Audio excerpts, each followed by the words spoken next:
waa léegi ma terminé gars yi nee nañ.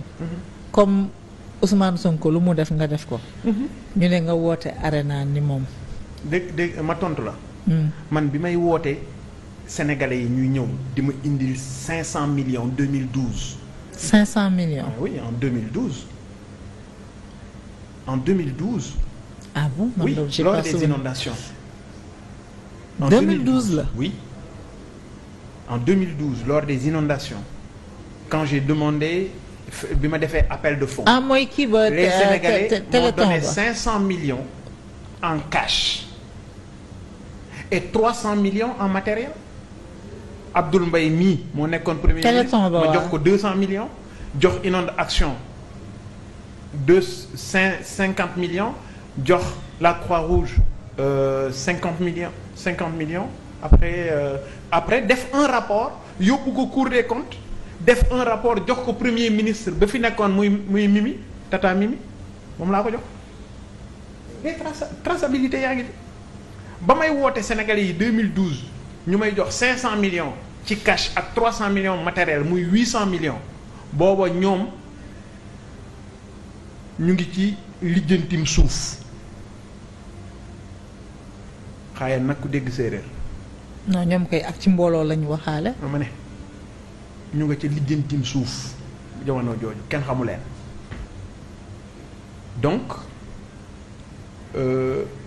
dégg naa sax kenn ci ñoom di wax naan way Bougane day sonko lu man leen sonko lu moom mooy kàcc rek yàlla na ma ci yàlla musal man du ma sonko man ma mel ni ma mel am lu ma def ci réew mi am lu ma doon tekk ko ci réew mi lu tax may sonko lu mooy wax lu du dëgg. mais quand il dit sonko lu mooy dóor sonko lu mooy tappale yàlla na ma yàlla musal ci yooyu. mais quand il dit sonko Ousmane Sonko dafa ñëw indi beneen kii politique bu bees. il faut le lui reconnaître. Peut-être qu'il peut inspirer d'autres politiques. Il ne vous inspire pas. Très honnêtement.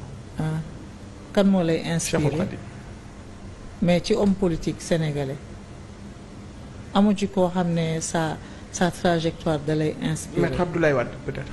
Pourquoi Wade? Parce que sa capacité de résilience.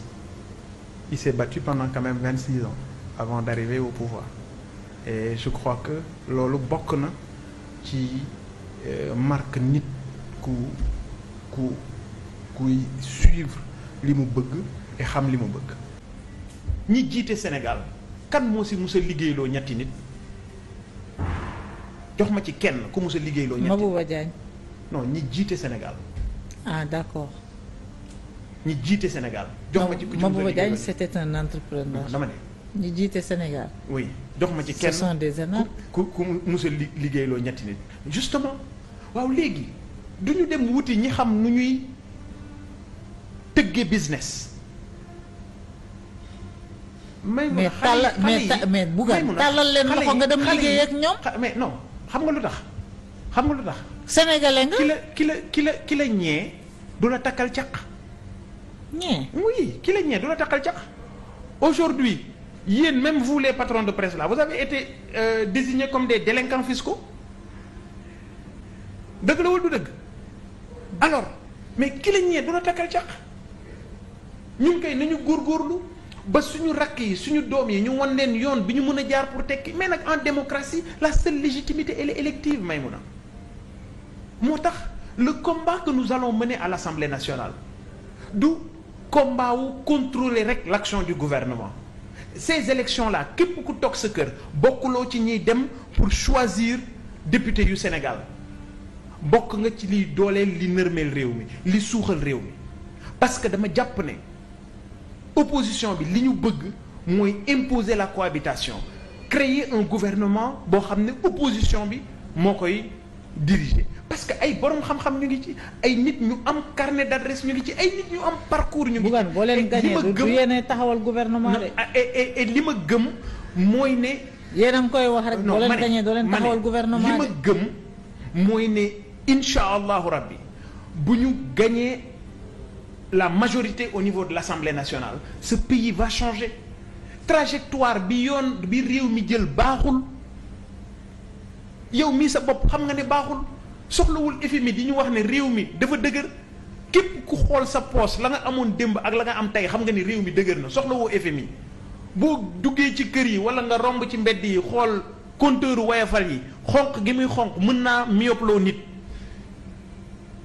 dara warulu ko lu dul réew mu dëgër moomu dara waralu ko li ngay bañ mooy daggkatu juuti yi nekk ci réew mi daggkatu juuti du feesal poche parce que ñoom jàpp nañ ne lépp ci juuti lañ ko war a wéer et c'est ça le drame 2023 liñ doon jël xaalis ci yéen ñiy liggéey di fay impôt c'était 23 milliards xaw ma 21 milliards en 2024 ñoom bi ñu ñëwee ne dañuy def pression fiscale combien ils ont recouvré 11 milliards ça veut dire que c'est pas la bonne formule ay sénégalais ñu ngi fi moo tax bi ma yégee génnuk àdduna Moustapha Ba dama tiit pour Sénégal parce que dama jàpp ne bokk na ci ñi mënoon dimbali ñii fi nekk très honnêtement dama gëmoon ne bokkoon na ci ñi mënoon dimbali ñii fi nekk carnet d'adresse am permettre na ko entre gens am permettre na ko mais il y a d'autres Sénégalais qui sont là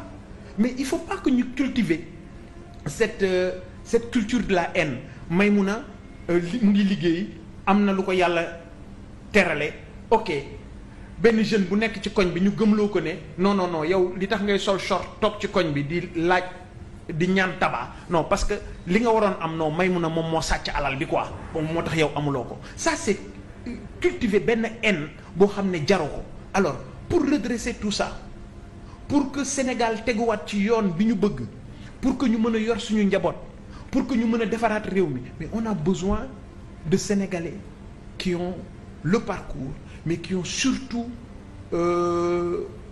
ñàkk boobu pour defaraat réew mi Maïmouna mais est-ce que xam nga après élection yi ceeb day yokku Maïmouna est-ce que xam nga après élection yi suukar day yokku diwliñ day yokku ndax la mais tu n'as pas lu le communiqué du FMI qu'est-ce que le FMI a dit. nañ dindi subvention dañuy dindi subvention mais subvention yi ceeb ak suukar bu ci bokkee dëkk bi tàkk de. waaw léegi subvention ceeb ak suukar mënu cee bokk. subvention le riz déjà il est défiscalisé. waaw léegi loo tuddee subvention yow. ah luy subvention. ceeb bi du dañ koy subventionné. ci pétrole ci ci produit pétrolier. fi may wax ak yow carburant nii fi may wax ak yow nii ñi indi ceeb ñu ngi leen yoreel facture subvention boo xam ne kenn fayu leen ko. ñii indi dëwlin ñu ngi leen yoreel facture subvention yi koo xam ne kenn fayu leen. mais c'est pas parce que le FMI l'a dit qu'ils vont le faire. mais ils n'ont pas le choix. Il y va de la paix sociale. Ils n'ont pas le choix ils vont le faire parce que amuñu xam-xam amuñu fu ñuy jëlee xaalis xamuñu ko xamuñu yoon yi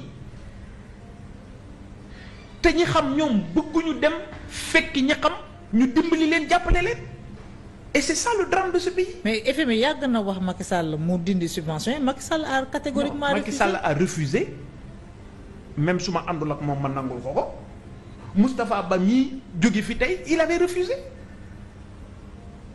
ñoom ñii fi ne ils sont d'accord pour le faire Woyofal bi fi may wax ak yow nii Woyofal bi yokku na